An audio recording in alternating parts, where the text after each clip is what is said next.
di mana bazar yang sesungguhnya sudah dibuka oleh Allah Subhanahu wa taala. Karena tidak satu pun seorang hamba yang melakukan kebaikan dan ibadah kecuali Allah Subhanahu wa taala akan melipatkan pahala, menggandakan pahala yang akan diberikan oleh Allah kepada diri mereka. Itulah Allah ingin memberikan dan berbagi-bagi hadiah kepada kita bersama. Satu kebaikan yang dilakukan seorang hamba, minimal Allah akan lipat gandakan 10 kali lipat. Itu adalah kadar minimal. Terutama di akhir Ramadan. Terutama 10 terakhir Ramadan. Di mana kita sedang melakukan perdagangan dengan Allah Subhanahu wa taala. Dan perdagangan dengan Allah adalah tijaratan lan tabur. Perdagangan yang tidak akan pernah merugikan. Karena berdagang dengan Allah adalah perdagangan yang akan selalu menguntungkan hambanya. Dan di antara salah satu bentuk kita berbaik sangka kepada Allah Subhanahu wa taala, tidak lain tidak bukan adalah selalu berharap, selalu bermohon, selalu meminta dan selalu beribadah kepada Allah Subhanahu wa taala. Sehingga Rasulullah sallallahu alaihi wasallam menyebutkan dan menyampaikan kepada kita bersama, "Ya baghiyal khairi aqbil." Wahai kalian yang cinta dengan kebaikan, aqbil, ayo kita berlomba-lomba mengambil kebaikan yang telah disediakan oleh Allah Subhanahu wa taala. Wa ya baghiyasyarri syarri aqsir. Wahai kalian yang masih melakukan dosa, yang masih bergelimang dengan maksiat dan kesalahan, aqsir, ayo kita berhenti. Kita sama-sama beribadah kepada Allah Subhanahu wa taala. Karena kita tidak tahu apakah Allah Subhanahu wa taala akan memberikan kepada kita umur yang panjang? Apakah kita akan masih berjumpa dengan Ramadan berikutnya? Kita tidak pernah tahu. Karena betapa banyak saudara-saudara kita yang dulu kita sama-sama salat, yang dulu kita sama-sama berpuasa, namun sekarang mereka di mana? Mereka sudah diambil, dipanggil dan berkalang dengan tanah. Kita tidak pernah tahu. Sehingga Rasulullah menyebutkan, aqbil, wahai yang menginginkan kebaikan, ayo kita berlomba-lomba mengambil kebaikan. Hadiah yang telah disediakan oleh Allah Azza wa Jal. Wa ya baghiyasyarri aqsir. Dan mereka-mereka yang masih menyadari diri mereka penuh dengan kesalahan dan dosa, aqsir, ayo kita berhenti, kita mengambil, kita meraih pahala dari Allah Subhanahu wa taala. Oleh karenanya, ikhwatal Islam, saudara kaum muslimin, kaum muslimat, Bapak Ibu rahimani wa rahimakumullah.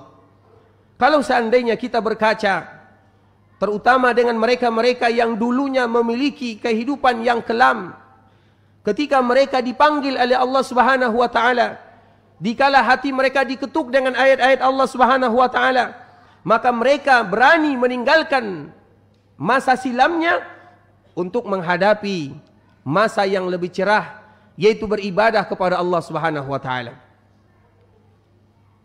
Ada salah seorang ulama yang meninggal pada tahun 187 Hijriah yang bernama Fudail bin Iyad rahimahullahu taala. Fudail bin Iyad, dia terkenal dengan seorang yang bernama Abidul Haramain. Dia adalah orang yang ahli beribadah. Bahkan karena saking ahlinya dia beribadah, maka dia mendapatkan julukan Abidul Haramain, yaitu orang yang ahli ibadah di dalam tanah atau di tanah suci, di tanah dua yang suci yaitu Makkah dan Madinah, disebut dengan Abidul Haramain, yaitu yang selalu beribadah kepada Allah Subhanahu wa taala. Namun tahukah kita, kalau seandainya kita melihat masa lalunya, apa yang terjadi kepada dirinya dan apa yang sudah dia lakukan, Fudail bin Iyad rahimahullahu taala, sebelum dia hijrah ke jalan Allah Subhanahu wa taala, dia adalah seorang pendosa, dia adalah seorang pencuri, dia adalah seorang perampok, dia adalah seorang yang sering melakukan dosa dan maksiat kepada Allah Subhanahu wa taala dan juga sering menganiaya manusia. Itu adalah Fudail. Suatu ketika disebutkan oleh para ulama, karena memang ada beberapa versi tentang ceritanya, dikala dia melakukan kejahatan yang biasa dia lakukan, dia adalah seorang tukang todong kalau bahasa kitanya, dia adalah seorang pencuri, dia adalah seorang perampok. Kemudian pada suatu ketika dia lari, dikejar oleh massa. Kemudian dikala dia lari, akhirnya dia mendapatkan tempat persembunyian. Dan karena memang hidayah dari Allah Subhanahu wa taala, Tempat dia bersembunyi tidak lain tidak bukan adalah rumah Allah itu sendiri, masjid. Dia bersembunyi di sana dalam waktu yang lama. Kemudian dikala dia bersembunyi, maka datanglah waktu salat. Dikala kaum muslimin mereka melakukan ibadah salat, maka imam pada saat itu dia membacakan sebuah firman Allah Subhanahu wa taala yang ada di dalam surat Al-Hadid. Allah Subhanahu wa taala menyebutkan, "Alam ya'ni lil ladzina amanu an takhsha'a qulubuhum li dzikrillah." Wahai orang-orang yang beriman, belumkah datang waktunya agar kalian betul-betul khusyuk beribadah kepada Allah Subhanahu wa taala? Kalau bahasa kitanya, sampai kapan kita akan berlalai daripada beribadah kepada Allah? Sampai kapan kita akan mengejar dunia? Sampai kapan kita akan mau berdagang dengan Allah Subhanahu wa taala? Sampai kapan? Alam ya'ni lil ladzina amanu an takhsha'a qulubuhum li dzikrillah? Tidakkah mau kalian agar hati kalian itu mau khusyuk beribadah kepada Allah Subhanahu wa taala? Fudail bin Iyad yang tadi dia sedang bersembunyi, dia mendengarkan firman Allah Subhanahu wa taala. Dengan satu ayat hidupnya berubah. Dia langsung mengatakan sambil dalam keadaan bersembunyi, meneteskan air mata karena dia tahu maknanya. Seolah-olah dia dipanggil oleh Allah Subhanahu wa taala. Alam ya'ni lil ladzina amanu an takhsha'a qulubuhum li dzikrillah? Kapan lagi kita akan kembali kepada Allah? Karena penyakit yang paling berat yang dihadapi oleh manusia, yang mana itu merupakan gangguan dari musuh kita yang nyata, adalah penyakit taswif. Taswif itu apa? Saufa a'mal, saufa a'mal, saufa a'mal. Ayo kita beribadah kepada Allah, nanti saya akan beribadah. Ayo kita salat, nanti saya akan salat. Ayo kita puasa, nanti akan aku melaksanakan puasa. Ayo kita zakat, ayo kita berinfak, ayo kita melakukan kebaikan, nanti. Itulah penyakit taswif. Nah, nanti ini merupakan gangguan godaan syaitan. Karena seseorang apabila suka mengatakan nanti aku akan melakukan kebaikan, nanti, apa yang terjadi? Maka dia pun akhirnya mati. Selesai. Sedangkan dia belum melakukan kebaikan yang dia senantiasa mengatakan, nanti aku akan melakukannya. Fudail bin Iyad yang sedang bersembunyi, dia tahu maknanya. Seolah-olah Allah Subhanahu wa taala memberikan teguran kepada dirinya dengan satu ayat. Alam ya'ni lil ladzina amanu an takhsha'a qulubuhum li dzikrillah? Wahai orang-orang yang beriman, kapan lagi kalian akan tunduk, khusyuk, memohon, meminta, merintih di hadapan Allah Azza wa Jalla? Kapan lagi? Karena ikhwatul Islam, saudara kaum muslimin, perdagangan dengan Allah Subhanahu wa taala adalah beribadah. Bagaimana kita berusaha mendahulukan Allah dibandingkan dengan dunia.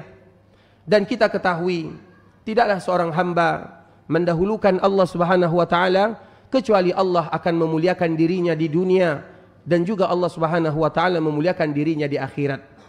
Ketika kita mengetahui kita menghadapi hari-hari terakhir Ramadan, kita berusaha semaksimal mungkin untuk mendahulukan Allah Subhanahu wa taala karena kita tidak pernah tahu kapan lagi Allah akan memberikan kepada kita kesempatan, dan kita juga harus tahu bahwa tidaklah seseorang mereka mendahulukan Allah kecuali Allah pasti akan memberikan yang terbaik dan yang lebih baik bagi dirinya.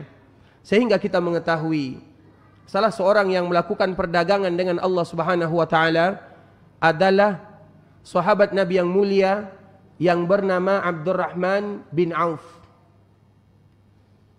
Abdurrahman bin Auf adalah salah seorang sahabat yang dijamin oleh Rasulullah sallallahu alaihi wasallam masuk ke dalam surga. Sehingga dia dikenal dengan istilah al-ashrah al-mubashshiruna bil jannah. 10 orang yang dijamin masuk surga. Semua sahabat masuk ke dalam surga. Tapi ada di antara mereka yang disebutkan oleh Rasulullah dalam satu hadis, fulan fil jannah, fulan fil jannah, fulan fil jannah. Dan di antara salah satu yang disebutkan oleh Rasulullah sallallahu alaihi wasallam adalah Abdurrahman bin Auf. Siapa yang tahu 10 orang sahabat yang dijamin masuk surga dalam satu hadis Nabi sallallahu alaihi wasallam? Angkat tangannya.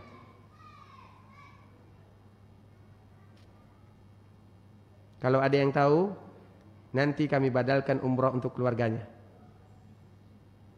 InsyaAllah 10 orang tanpa kurang satu pun. Siapa yang hafal? Al-ashrah al-mubashshiruna bil jannah. 10 orang yang diberikan jaminan masuk surga oleh Rasulullah sallallahu alaihi wasallam. Siapa yang tahu? Ada yang berani? Di antara mereka, Bapak Ibu rahimani wa rahimakumullah, tentunya Khulafaur Rasyidun. Abu Bakar, Umar, Utsman, Ali radhiyallahu taala anhum ajma'in. Kemudian siapa lagi? Abdurrahman bin Auf, Zubair bin Awam, kemudian Sa'ad bin Abi Waqqas, kemudian Sa'ad dan Sa'id, kemudian Talhah.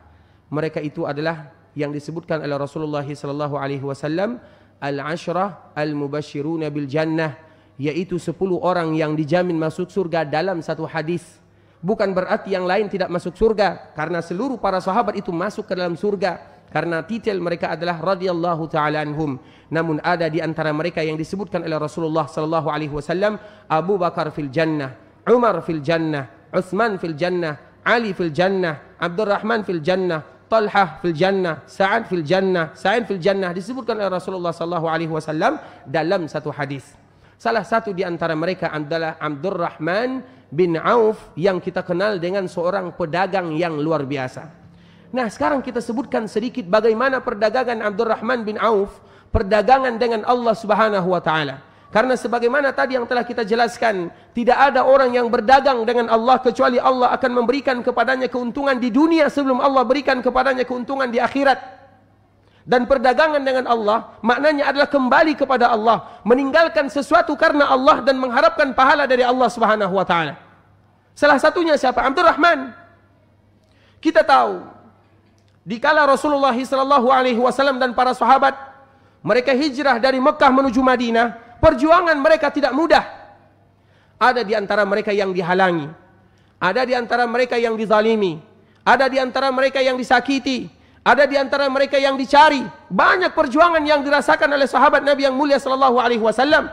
Bahkan Nabi sendiri dikala dia hijrah, bagaimana hijrahnya Nabi sallallahu alaihi wasallam? Tidak mulus begitu saja, pergi dari Mekah menuju Madinah selesai, tidak. Nabi bersembunyi dulu, kemudian Nabi mencari petunjuk jalan. Kemudian ada orang-orang Quraisy yang menawarkan, barang siapa yang membawa Muhammad hidup atau mati, dihadiahkan 100 ekor unta. Sehingga Nabi bersembunyi, Nabi mencari tempat. Banyak perjuangan Nabi sallallahu alaihi wasallam. Kalau Nabi demikian, begitu juga dengan para sahabatnya. Dan salah satunya adalah Abdurrahman, yang diabadikan kisahnya di dalam sejarah agar kaum muslimin mengetahui, karena tidak satu pun mereka yang berdagang dengan Allah, mereka yang lebih mendahulukan agama Allah Subhanahu wa taala, mereka yang lebih mendahulukan beribadah kepada Allah, kecuali Allah pasti akan mengganti di dunia sebelum Allah mengganti di akhirat. Kita harus yakin yang demikian. Abdurrahman dikala dia ingin hijrah, maka dia dihalangi oleh orang-orang Quraisy. Wahai Abdurrahman, kami tidak akan pernah mengizinkan kamu hijrah ke kota Madinah. Dihalangi, disakiti, dikelilingi. Apa kejawaban Abdurrahman? Wahai kalian orang-orang Quraisy Makkah, kalian tahu aku tidak akan pernah gentar dan tidak akan pernah merasa takut menghadapi kalian. Dan dia sendirian. Aku tidak akan pernah merasa takut menghadapi kalian. Dan kalian tahu aku adalah ahli di dalam memanah. Tidak satu pun panah yang keluar dari busurnya kecuali akan mengenai kalian. Diberikan ancaman kepada orang-orang Quraisy tersebut. Tidak satu pun anak panahku yang keluar kecuali akan mengenai kalian. Namun, tetapi kata Abdurrahman, aku memberikan kepada kalian tawaran yang kedua. Daripada kita saling membunuh, daripada kita saling bermusuhan, berperang di sini, karena aku ingin bertemu dengan Rasulullah SAW di kota Madinah, aku berikan kepada kalian tawaran yang kedua. Apa tawaran yang kedua yang disebutkan oleh Abdurrahman? Maukah kalian membiarkan diriku hijrah ke kota Madinah, dan aku akan berikan kepada kalian semua harta yang aku miliki. Semuanya aku akan berikan kepada kalian. Karena Abdurrahman adalah orang yang kaya, kaya raya. Bukan hanya sembarangan kaya, namun kaya raya. Tentunya orang-orang Quraisy, daripada mereka mati begitu saja, lebih baik mereka mencari dunia dan harta, karena memang itu adalah tujuan mereka. Mereka menerima tawaran Abdurrahman.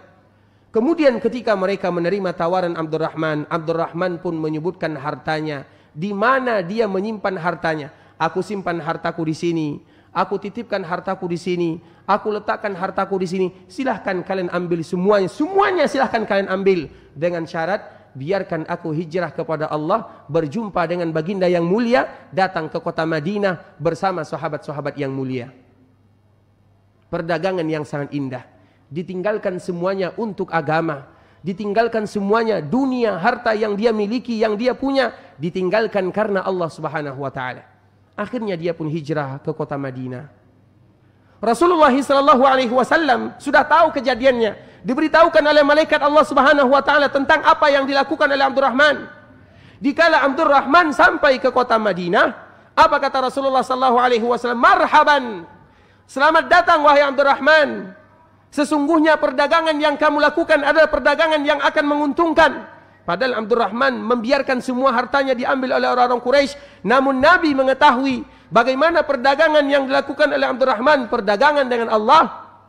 Sehingga Rasul menyebutkan, wahai Abdurrahman, alangkah beruntungnya dirimu dikala engkau melakukan perdagangan dengan Rabbmu, Allah Azza wa Jalla. Kemudian Rasulullah SAW ketika para sahabat berkumpul di kota Madinah, Rasulullah SAW mempersaudarakan antara Muhajirin dan Ansar. Dan tentunya salah satu yang dipersaudarakan oleh Rasulullah SAW adalah Abdurrahman dengan salah seorang sahabat yang bernama Rabi'. Kemudian dikala Abdurrahman dipersaudarakan dengan salah seorang yang berasal dari Ansar, karena menjadi orang kaya, kemudian dia jatuh menjadi miskin, itu adalah sesuatu yang berat, sulit untuk diterima. Biasa kaya, kemudian jatuh ke dalam garis kemiskinan, itu adalah sesuatu yang berat. Dan Rasul tahu tentang itu. Abdurrahman adalah orang kaya, sekarang dia datang ke kota Madinah tanpa memiliki apa-apa. Maka Nabi memilih salah seorang saudara yang berasal dari Ansar, yang juga memiliki harta, agar Abdurrahman bisa berkongsi dengan dirinya. Kemudian sahabat dari Ansar ini mengatakan kepada Abdurrahman, wahai Abdurrahman, coba perhatikan. Itulah sahabat Nabi. Mengapa mereka diridhai oleh ilahi? Wahai Abdurrahman, aku memiliki 2 kebun. Silahkan kamu lihat mana yang paling bagus, silahkan kamu ambil. Tidak sampai di situ saja. Wahai Abdurrahman, aku punya 2 orang istri. Silahkan kamu lihat mana yang kamu suka, aku ceraikan dia. Kemudian habis masa iddahnya, silahkan kamu menikah dengan dirinya. Allahu Akbar. Itulah Ansar. Tidak ada di antara kita sampai hari akhirat melakukan yang demikian. Tidak ada. Tidak bisa. Tapi itulah sahabat Nabi. Karena mereka beribadah untuk Allah subhanahu wa ta'ala. Dia tahu Abdurrahman tidak punya apa-apa. Tidak punya harta, tidak punya keluarga. Sehingga dia tawarkan yang demikian. Apa kata Abdurrahman? Salah seorang yang betul-betul berdagang dengan Allah subhanahu wa ta'ala. Dia mengatakan kepada sahabatnya, Barakallahu laka fi ahlika wa malik. Wahai sahabatku, wahai saudaraku, semoga Allah memberikan keberkahan terhadap hartamu. Allah memberikan keberkahan terhadap keluargamu. Dulluni ala suq. Tunjukkan aku di mana pasar. Mana pasar kota Madinah. Sehingga akhirnya saudaranya, sahabatnya menunjukkan mana pasar. Disitulah dia mulai. Tahukah kita, dikala dia mulai berdagang, Allah subhanahu wa ta'ala kembalikan semua harta yang pernah dia lakukan dan pernah dia tinggalkan karena Allah subhanahu wa ta'ala. Tidaklah Abdurrahman meninggal, kecuali dia meninggalkan 4 orang istri, dan untuk 1 orang istri 16.000 dinar. Tahukah kita berapa 16.000 dinar? Kalau 1 dinar sekarang sekitar 2.500.000, sekitar itulah. Dikalikan 16.000, itu 1 orang istri. Dikalikan 4 orang, itu untuk warisan istrinya. Kita tahu apabila ada seorang yang meninggal, kalau dia memiliki anak, berapa jatah untuk istrinya? Berapa? Mewaris. Ada orang yang meninggal, kemudian dia meninggalkan istri, meninggalkan anak, meninggalkan orang tua. Berapa untuk istrinya? Berapa? 1/8 atau 1/4? Siapa yang berani jawab angkat tangan? Jangan sama-sama. Ada orang yang meninggal. Dia meninggalkan anak, istri, orang tua. Berapa untuk istrinya? Angkat tangan.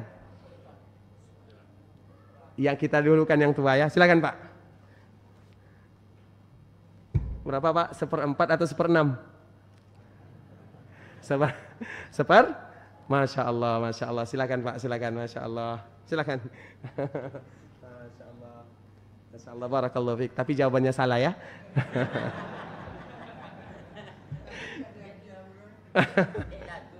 Iya. Siapa lagi yang berani menjawab? Siapa lagi berani? Tadi ini yang pertama ya, silakan. 1/8. Kenapa 1/8? Hah? Saya baca di surat Nisa 1/8. Jadi kenapa 1/8? Karena dia memiliki anak. Masya Allah, Masya Allah. Silakan, Masya Allah. Silakan. Barakallahu fiik. Masya Allah. Syukran, barakallahu fiik, jazakallahu khair. Nah, maknanya berarti untuk satu istrinya 16.000 dinar. Kalau untuk 4 orang istrinya berapa? 16.000 kali 4? 64 dinar, 64.000. Itu 1/8 dari hartanya. Itu 1/8 dari hartanya. Kita tidak menghitung harta, tapi kita melihat bagaimana Allah Subhanahu wa taala memperhatikan dan melihat hambanya dikala mereka berdagang dengan dunia, dunia akan ikut, akhiran akan dapat. Itulah yang namanya beribadah kepada Allah, dan itu adalah bentuk kita berbaik sangka kepada Allah Subhanahu wa taala, sehingga kita kembalikan kepada pesan Rasulullah sallallahu alaihi wasallam kepada kita bersama, la yamutanna ahadukum illa wa huwa yuhsinul dhanna billah. Jangan ada di antara kalian yang meninggal kecuali mereka berbaik sangka kepada Allah. Dan di antara bentuk kita berbaik sangka kepada Allah adalah kita mengisi hari-hari kita dengan ibadah. Bahkan kita harus rela berkorban, meninggalkan sedikit daripada dunia untuk beribadah kepada Allah. Dan itulah perdagangan yang tidak akan pernah merugikan. Ikhwatal Islam, Bapak Ibu rahimani wa rahimakumullah. Mungkin sampai di sini dulu perjumpaan kita. Semoga nasihat ini bermanfaat kepada kami pribadi dan juga kita bersama, dan Allah Subhanahu wa taala selalu dan senantiasa memberikan kepada kita kemudahan untuk beribadah kepada Allah Subhanahu wa taala. Barakallahu fikum. Yang benar dari Allah Subhanahu wa taala, yang salah dari diri kami pribadi karena kurangnya ilmu kami dan kebodohan kami. Kami mohon maaf kalau seandainya ada kata-kata yang salah dan kata-kata yang silaf. Subhanakallahumma bihamdika asyhadu an la ilaha illa anta astaghfiruka wa atubu ilaik. Assalamualaikum warahmatullahi wabarakatuh.